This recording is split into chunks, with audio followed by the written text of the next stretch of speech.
दोस्तों नमस्कार। पिछले कई दिनों से ये चर्चा चल रही है कि मायावती जी इंडिया अलायंस में शामिल हो सकती हैं। किसी भी समय हो सकती हैं। सीटों को लेकर के बात बन गई है, बंटवारे को लेकर बात बन गई है। 25 सीटों पर मायावती जी चुनाव लड़ेंगी। तो आपको क्या लगता है, क्या सचमुच कांग्रेस जो है मायावती जी को पीएम के लिए उम्मीदवार घोषित करने जा रही है 2024 लोकसभा के लिए? क्या मायावती जी सचमुच ईडी और सीबीआई का जो डर की बात की जाती है, तो क्या मायावती जी सचमुच इस बात का इंतजार कर रही हैं कि चुनाव की घोषणा हो, आचार संहिता लगे और ये जो ईडी और सीबीआई का ये जो डर है, ये कम हो सके या खत्म हो सके?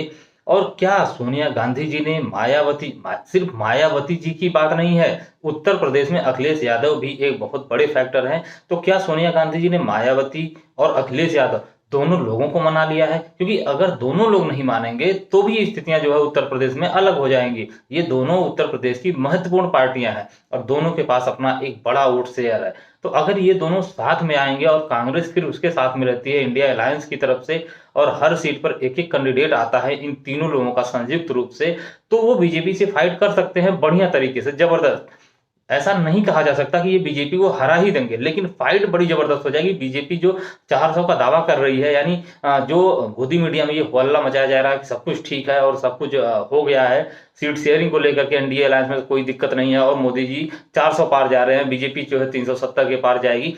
तो ये जो सारी चीजें कही जा रही हैं, इस पर जो है थोड़ी-सी मुश्किल में आ जाएगी वो, और ये जो आंकड़ा उनका है 400 का, वो 300 या इसके आसपास में झूलने लगेगा, या वो भी और कम हो सकता है। अगर मायावती जी को कांग्रेस जो है वो पीएम के लिए उम्मीदवार बना देता है, तो ऐसी स्थिति में लोकसभा के लिए जो पूरी तस्वीर, जो पूरा सिनेरियो एक गुड़ा-गणित जो बना हुआ है, वो पूरा का पूरा बदल जाएगा, पूरा उलट जाएगा। क्योंकि अभी तक की जो स्थिति है, उस स्थिति में मोदी जी कहीं न कहीं ऐसी स्थिति में हैं कि वहाँ कोई भी ऐसा विकल्प नहीं है कि मोदी जी के ऑप्शन में किसको, यानी ऐसा ज़रूरी नहीं है कि जितना वोट मोदी जी को मिला था, यानी 37 कुछ या 38 मान लीजिए, पिछले लोकसभा चुनाव में मिला था, तो वो सारे लोग उनसे सहमत ही हैं इस समय। तो अगर मायावती जी पीएम के लिए उम्मीदवार होती हैं, तो ऐसी स्थिति में उनके पास एक बेहतरीन विकल्प हो सकता है। अब ये अलग बात है कि गोदी मीडिया जो भी चलाए बाद में, या मोदी जी की तरफ से यानी बीजेपी की तरफ से जो भी कैंपेन चलाई जाए, क्योंकि मायावती जी के ऊपर भी कई सारे भ्रष्टाचार के और कई सारे ऐसे आरोप लगे हुए हैं, तो उनकी वजह से हो सकता है उनको टारगेट किया जाए या फिर जो भी परिस्थितियां बने। लेकिन उसके बावजूद भी जो आपका उत्तर भारत में कुछ जो बड़े राज्य हैं, जैसे उत्तर प्रदेश हो गया, महाराष्ट्र हो गया, बिहार हो गया, पंजाब हो गया, राजस्थान हो गया, इनमें दलित वोटर बहुत बड़ी संख्या में हैं, तो ये तो प्रभावित होंगे। और अगर कहीं ये सपना जो है जो कांग्रेस दिखा रही है, अगर वो उनके बीच में सही से स्थापित हो गया कि दलित प्रधानमंत्री हो सकता है, उनका अपना प्रधानमंत्री हो सकता है, ऐसी स्थिति में ये जो दलित वोट है चंक में बहुत बड़ी संख्या में है, इधर ये उत्तर के जो 2-3 उत्तर प्रदेश, बिहार, राजस्थान, महाराष्ट्र ने बहुत बड़ी संख्या में प्रभावित करते हैं। तो ये वोट जो है वो सीधा इंडिया अलायंस को मिल सकता है। और सिर्फ उत्तर भारत में ही नहीं, दक्षिण में भी दलितों की संख्या वहां भी बहुत ज्यादा है, यानी दक्षिण में भी बहुत ज्यादा है। बस वो जाटव नाम से नहीं है, वो किसी और नाम से हैं। और दक्षिण में तो कुछ ऐसी भी पार्टियां हैं जो कहीं ना कहीं दलितों की ही पार्टियां हैं और वो आपस में ही एक दूसरे से टकरा रही हैं। तो वो सारी चीजें जो है वो एक साथ आ सकती हैं, एक मंच पे आ सकती हैं। केसीआर वगैरह की राजनीति जो है वो कहीं ना कहीं इस तरह की है, इससे संबंधित है।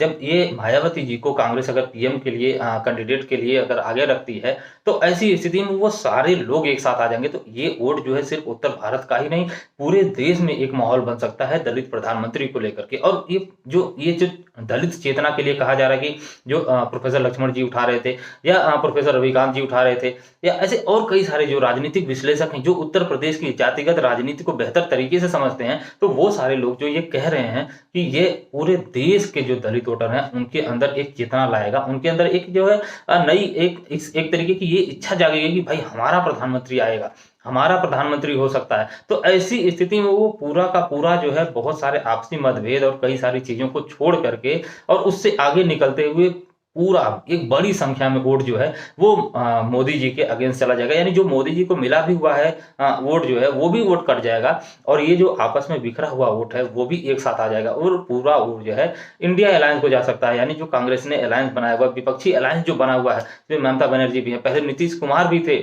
अब वो अलग हो गए हैं, उसमें जो है केजरीवाल भी हैं, उसमें अखिलेश यादव भी हैं। 17 सीटों को लेकर के कांग्रेस और सपा के बीच में जो एक सहमति बन गई है उत्तर प्रदेश में। तो ऐसी स्थिति में ये सारे लोग जो हैं, ये किसी भी सीट में, जैसे अब पंजाब में अगर केजरीवाल के लिए अगर देखा जाए तो उनको भी पंजाब में भी बहुत बड़ी संख्या में माननीय कांशीराम जी के समर्थक हैं वहाँ। उनकी विचारधारा है वो वहीं से आए थे और उत्तर प्रदेश में आकर उन्होंने वो जादुई करिश्मा और वो सारी चीज़ें कर दी।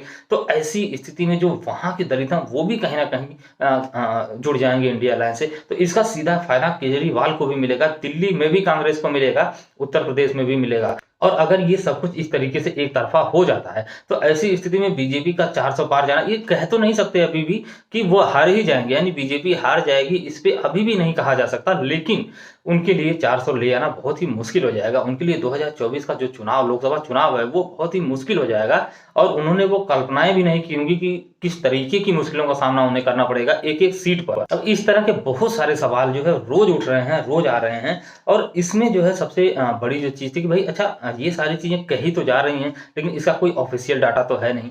किसी ने ना मायावती ने कोई स्टेटमेंट दिया है, ना ही सोनिया गांधी ने कोई स्टेटमेंट दिया, राहुल गांधी ने कुछ नहीं कहा, अखिलेश यादव ने कुछ नहीं कहा। तो आखिर इन सारी चीज़ों के बीच में ये चर्चा आखिर निकल के आई ही कहाँ से? तो इसमें एक टॉक शो ऑर्गेनाइज़ किया गया था और उसमें जो है वरिष्ठ पत्रकार हैं, पूर्व सांसद रहे हैं, कई सारी किताबें वगैरह भी लिखे हैं और बहुत लंबे समय से राजनीति को वो समझते आ रहे हैं और उसके बारे में अपनी राय जो है वो रखते आ रहे थे।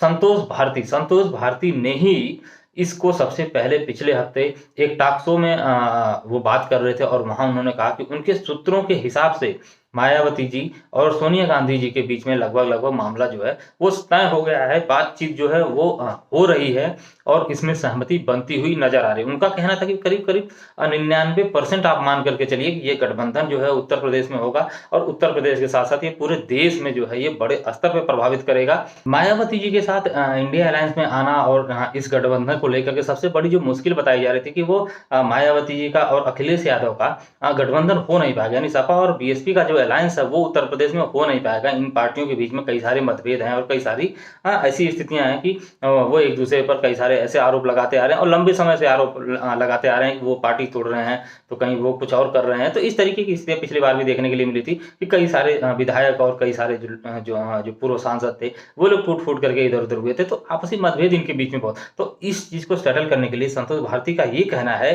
कि साहब सोनिया गांधी जी ने जो है इन दोनों लोगों को तैयार कर लिया, यानी अखिलेश यादव और मायावती जी को, दोनों लोगों को सोनिया गांधी ने तैयार कर लिया है। इसमें एक तीसरा पेच ये फंस रहा है कि पीएम कैंडिडेट के लिए अगर मायावती का नाम अनाउंस किया जाता है तो उसके लिए क्या केजरीवाल तैयार होंगे, क्या ममता बनर्जी तैयार होंगी, क्योंकि वो इस समय पश्चिम बंगाल में सीएम है, वहाँ भी बड़ी संख्या में सीटें। तो ऐसी स्थिति के लिए बताया जा रहा है, या इन साहब का ये कहना है कि अगर वो मायावती जी को इस तरीके से पीएम उम्मीदवार घोषित कर देते हैं तो इसका फायदा ममता बनर्जी को भी बड़े स्तर पर मिलेगा, साउथ में जो छोटे छोटे दल हैं उनको भी बहुत बड़े स्तर पर मिलेगा, और पंजाब में, दिल्ली में तो कांग्रेस को बहुत जबरदस्त, और पंजाब में सबसे ज्यादा अरविंद केजरीवाल को। तो ये बताया जब केजरीवाल हो सकता है न तैयार हो, तो केजरीवाल को तो सीधे सीधे इसमें फायदा नजर आ रहा है। तो इस हिसाब से केजरीवाल तैयार हो जाएंगे।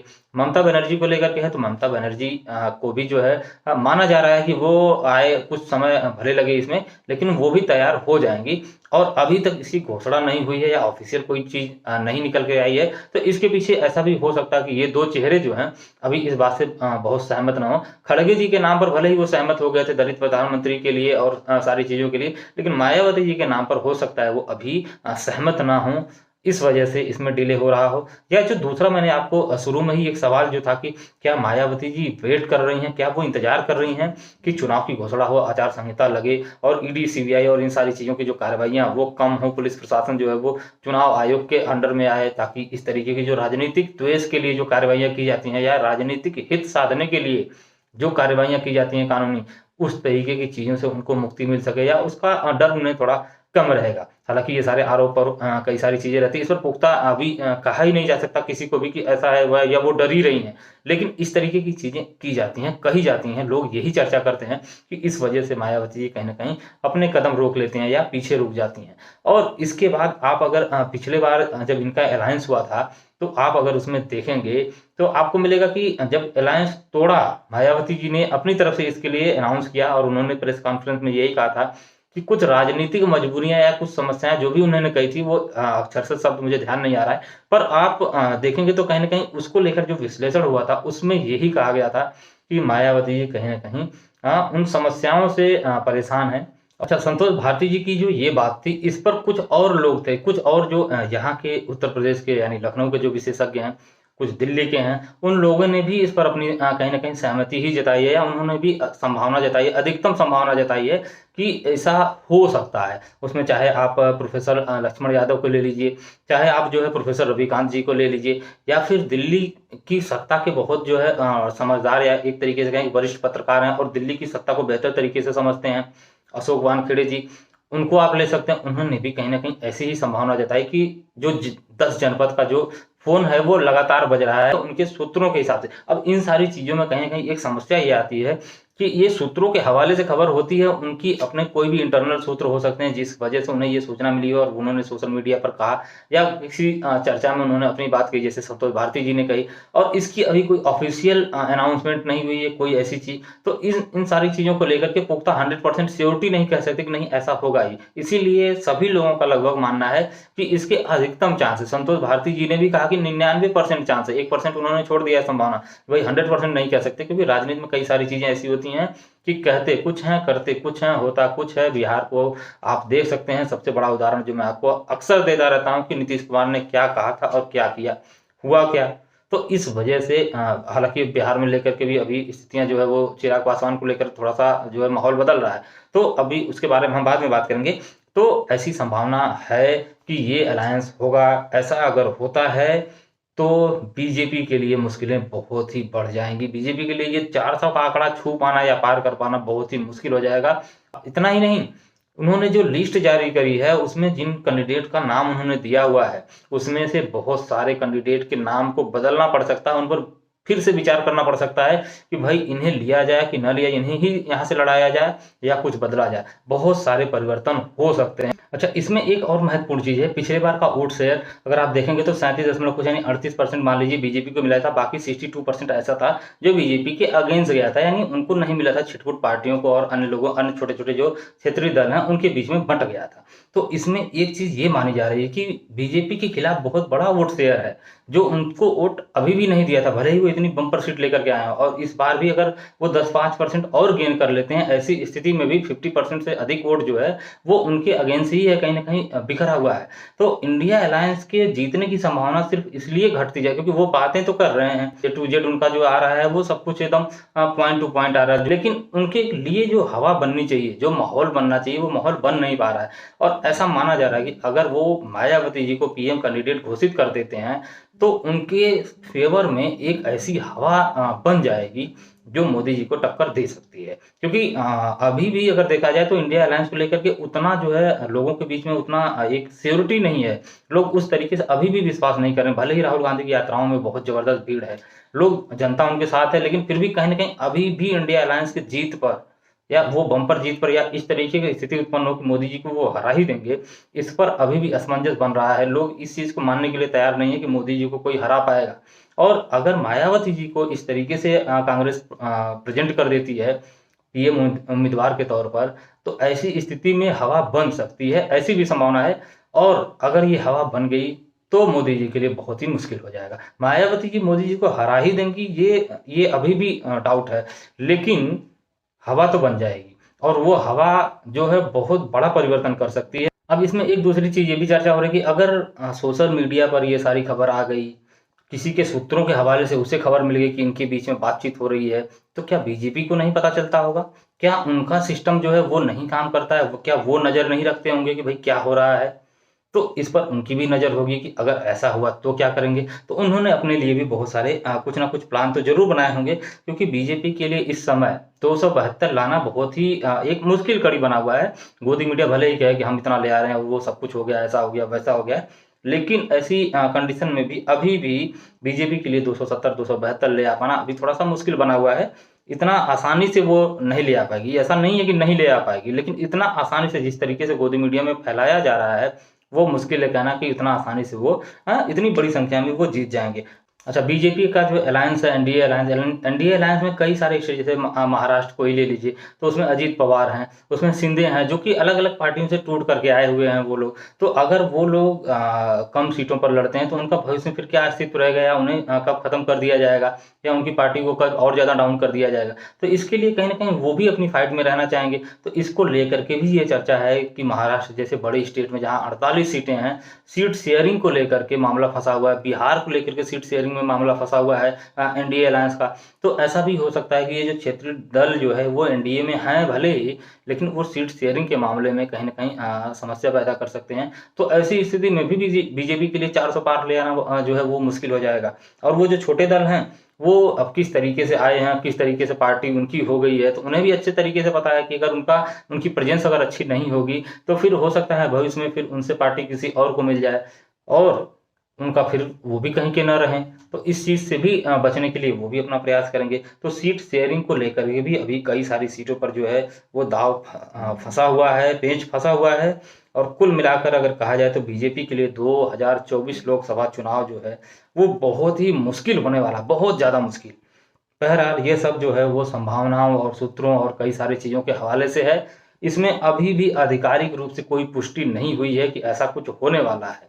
बहरहाल इस पर आप क्या सोचते हैं, हमें कमेंट सेक्शन में ज़रूर बताइएगा। हम आपसे मिलेंगे किसी और चर्चा में, तब तक के लिए नमस्कार।